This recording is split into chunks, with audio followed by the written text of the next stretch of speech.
যে ছাদের পদ্ম গাছগুলো, পদ্ম গাছে দেখো কত কড়ি এসছে। আজকে ঘটে দিয়ে দেবো এই ফুলটা।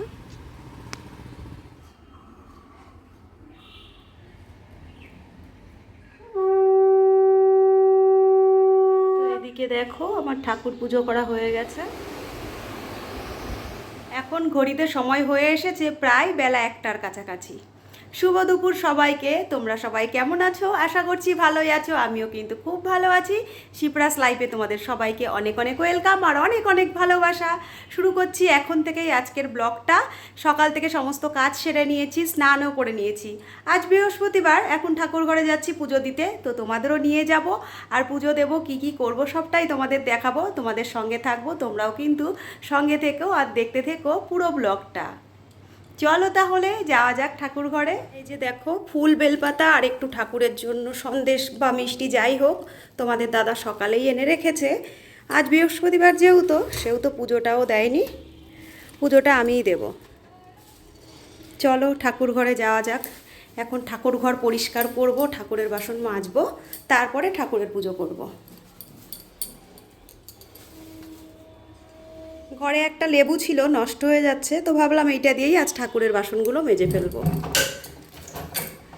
পেছন দিকে একটা জানলা আছে আমাদের ঠাকুর ঘরে, এই যে খুলে দিলাম।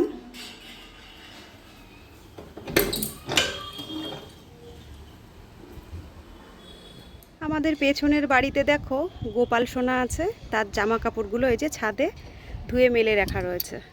কি সুন্দর দেখতে দেখো জামাগুলো। আমারও শখ হয় একটা ছোট্ট গোপু সোনা রাখতে, কিন্তু এই সময় আমি পারবোই না যত্ন করতে। ঘরে ঠাকুর পেতে তারপরে যত্ন না করতে পারলে ভালো লাগে বলো? সেই জন্য আমি ভাবছি আর কিছুদিন যাক, মেয়েরা একটু বড় হোক, তারপরে গোপাল সোনাকে আনবো। আর এদিকে দেখো আমার ছাদের গাছগুলোর কি বেহাল অবস্থা,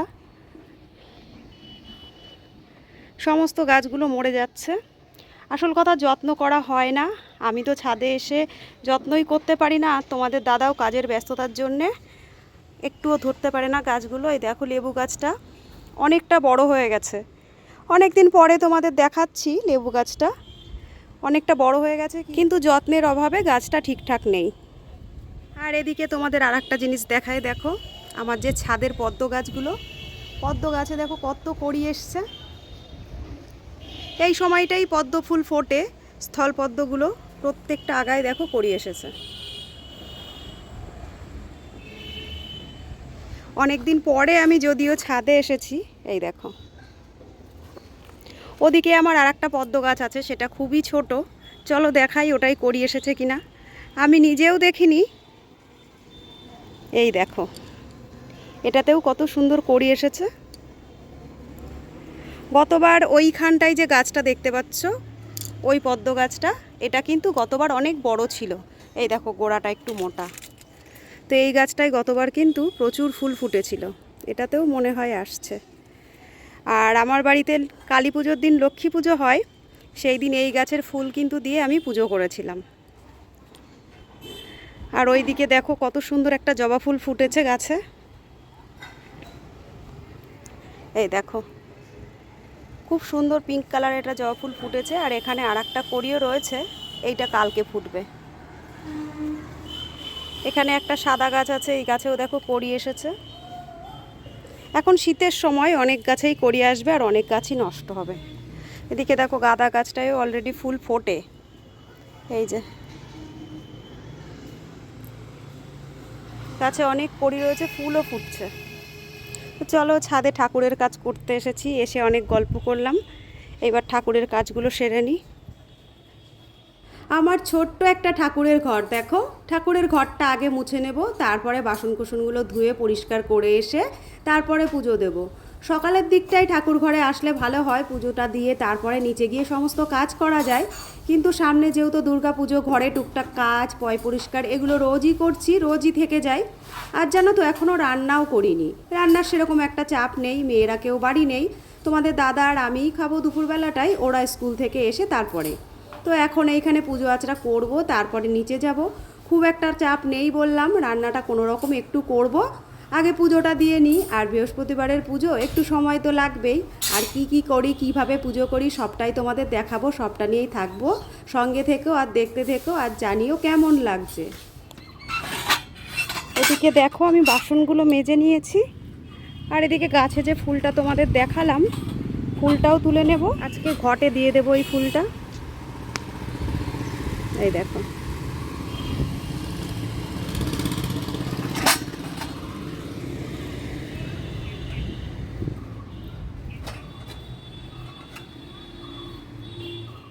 ঠাকুর ঘরের কাজকর্ম, ঠাকুর ঘরের পুজো করা এগুলো আমার ভীষণ ভালো লাগে।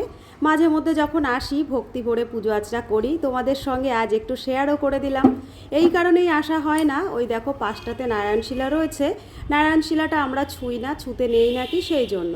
তো তোমাদের দাদাকে সেই করতেই হয়, সেই কারণে রোজ কিন্তু আমার ঠাকুর ঘরে আসা হয়ে ওঠে না। ঠাকুরের পুজো দেওয়ার জন্য দেখো সুন্দর করে ঘরটা আঁকিয়ে নিয়েছি, আর এদিকে বাকিগুলো সব সিঁদুর লাগিয়ে নিয়েছি। পান, কলা, বেলপাতা, তুলসী, ধূপ যা যা লাগে। আর এখানে দেখো ফুলটাও রেডি করে নিয়েছি। এখানে বাসনগুলো সব মেজে জল নিয়ে এসেছি। পুজোটা তাহলে দিয়ে নিই।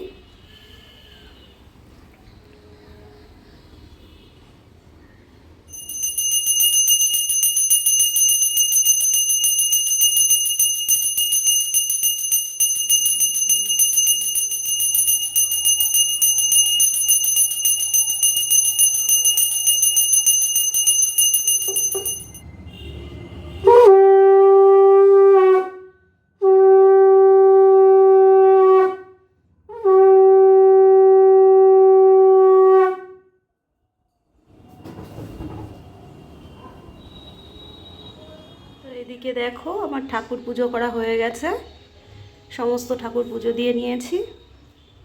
এবার চলো তুলসী গাছে জল দেব, দিয়ে তারপরে নিচে যাব। পুজো দিয়ে এইমাত্র নিচে এলাম। স্নান করে তো ছাদে চলে গেছিলাম, একবারে ঠাকুরের সমস্ত কাজ করে পুজো দিয়ে নিচে এলাম। আর বাইরেটায় কি পরিমাণ মেঘ পড়েছে দেখো, এই দেখো, দেখে মনে হচ্ছে এক্ষুনি বৃষ্টিটা নেমে যাবে।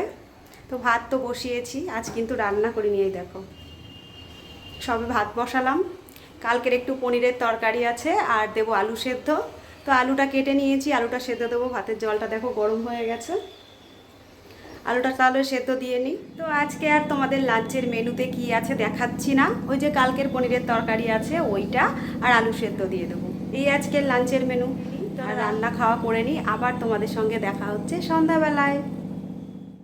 দুপুরে লাঞ্চ করার পরে একটু ঘুমিয়ে পড়েছিলাম, তারপরে ঘুম থেকে উঠে সন্ধ্যা দিয়ে চলে এসেছি আবার দেখো তোমাদের সামনে। আর দেখো 2 কাপ চা নিয়ে হাজির হয়ে গেছি। 2 কাপ চা এই কারণেই, আমি আর ছোটো মেয়ে রয়েছি, বড়জন তো বাড়ি নেই। ওবেলা তোমাদের বলেছিলাম নেল এক্সটেনশানের কাজ ছিল, সেই জন্য গেছে, এখনও আসেনি। আর তোমাদের দাদাও নেই এখন, ও একটু কাজের জন্য বেরিয়েছে। তো সেই কারণে 2 কাপ চা আর বিস্কুট নিয়ে বসে পড়েছি আমি আর ছোটোজন। চাটা খাওয়ার পরে দেখো একটু টিফিন হয়েছে সন্ধ্যাবেলায়, ওর বাবা বাইরের থেকেই নিয়ে এলো আসার সময়। তো টিফিনটা করে নিই। আর আজকের ব্লগটা তো দুপুর থেকে শুরু করেছিলাম, আজকে খুব ছোট একটা ব্লগ দিলাম তোমাদের সামনে। আজকের ব্লগটা তাহলে এইটুকুই।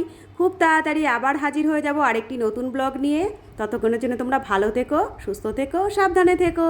আজকের মতো তাহলে আসছি, টাটা।